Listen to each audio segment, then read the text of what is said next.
Nosso convidado de hoje é o Dr. Ricardo Salles. Foi quem teve a quarta maior votação para deputado federal em São Paulo e o quinto mais votado no Brasil. É um prazer tê-lo conosco. Obrigado, Cury. Prazer estar com você aqui. Nós estamos num novo momento, novo Congresso, recém-eleito, governador, presidente. Como é que o senhor vê essa nova composição do Congresso Nacional? Veja, houve uma mudança de perfil dos representantes do Congresso, tanto na Câmara dos Deputados quanto no Senado. Um aumento substantivo de representantes que têm uma visão de maior apoio ao livre mercado, à livre iniciativa, ao empreendedorismo. No Senado, uma mudança bastante significativa, né? Um terço da renovação do Senado, que é o que coube na última eleição, elegeu praticamente quase a totalidade de senadores, neste um terço, favoráveis a essa visão de livre mercado, livre iniciativa e diminuição do tamanho do Estado. Agora, se isto é o suficiente para que nós tenhamos, tanto na Câmara Baixa, na Câmara, quanto no Senado Federal, a aprovação de regras que apenas e tão somente incentivam o empreendedorismo, a empresa, o livre mercado, eu acho que ainda não. Eu acho que é preciso muita negociação, muita articulação para que esse resultado das urnas se converta efetivamente numa mudança de processo legislativo. Você faz parte, e me permita chamar de você faz parte do grupo de empreendedorismo, da bancada do empreendedorismo na Câmara dos Deputados. Faço. A FPE, é a Frente Parlamentar do Empreendedorismo. Esta frente tem um papel fundamental de defesa da livre iniciativa e do empreendedorismo. E que, claro, ela terá um papel fundamental na discussão da reforma tributária. Pois é, este é um dos temas, talvez o mais urgente, né? O Brasil terminar o seu trabalho, que começa com a reforma da Previdência, algumas mudanças importantes na matéria trabalhista, mas nós não fizemos a lição de casa na seara tributária, quer seja no volume de tributos, na forma irracional como eles operam e também nas suas obrigações acessórias.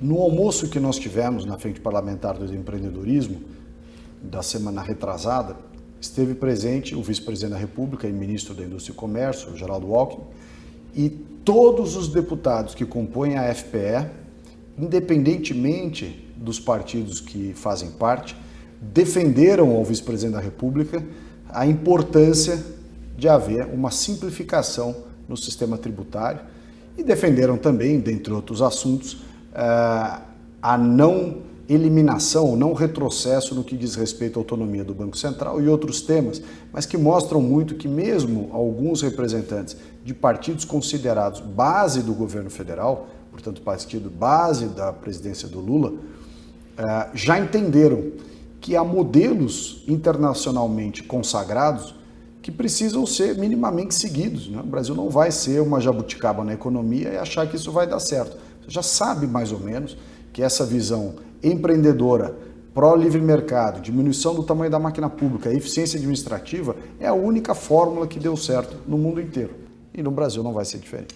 Bem, hoje me parece que existem alguns projetos um pouco mais avançados, outros não tão avançados, como a PEC 45, a PEC 110, a iniciativa do Imposto Único, etc.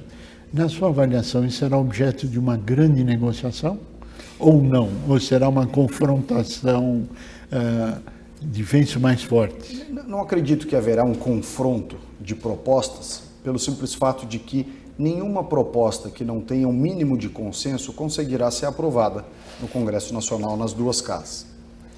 Então, tanto a 45 quanto a PEC 110, que trazem unificação de tributos, uma discussão sobre tributação no destino, eliminação de contribuições, unificação de impostos, níveis federativos distintos, né, os impostos federais, estaduais e municipais.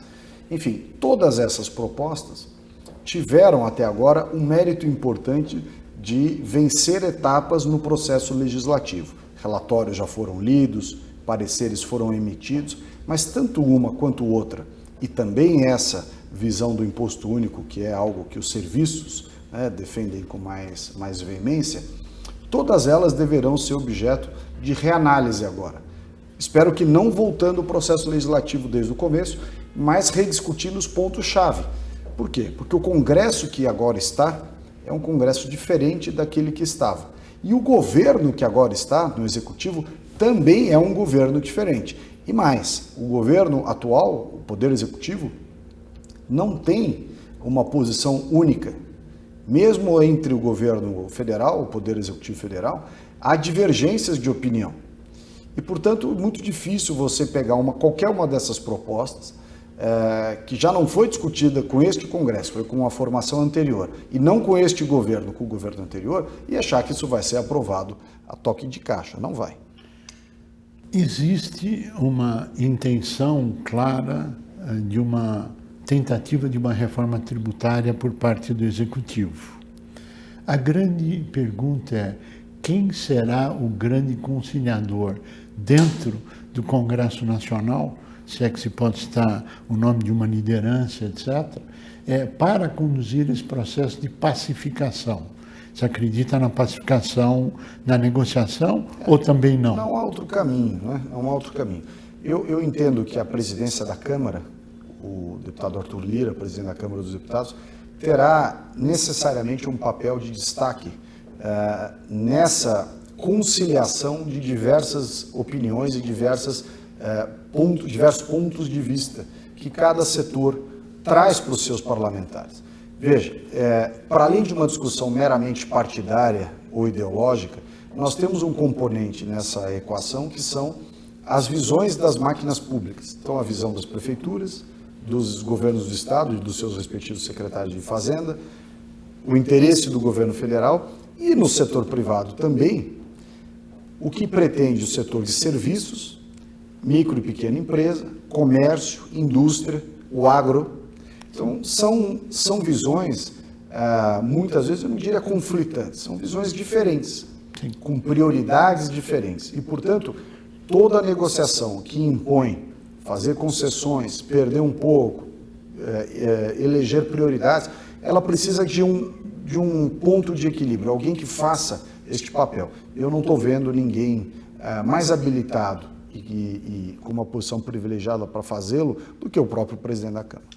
Nós também estamos vivendo um momento que desgraças tenham ocorrido, infelizmente, como lá em São Sebastião, Juqueí, enfim, o que a mãe natureza trouxe de ruim, mas trouxe o lado bom, e nós queremos a sua análise, que foi o acordo entre o governo federal, Lula, governo estadual, Tarcísio, governo municipal, Felipe Augusto, o Nunes, os prefeitos locais, etc. De vários partidos diferentes, com visões diferentes, mas que focaram na solução de um problema. Como é que você enxerga isso e se isso é um novo caminho que se abre nos pontos convergentes, claro que os divergentes vão continuar existindo, para a solução dos problemas do Brasil?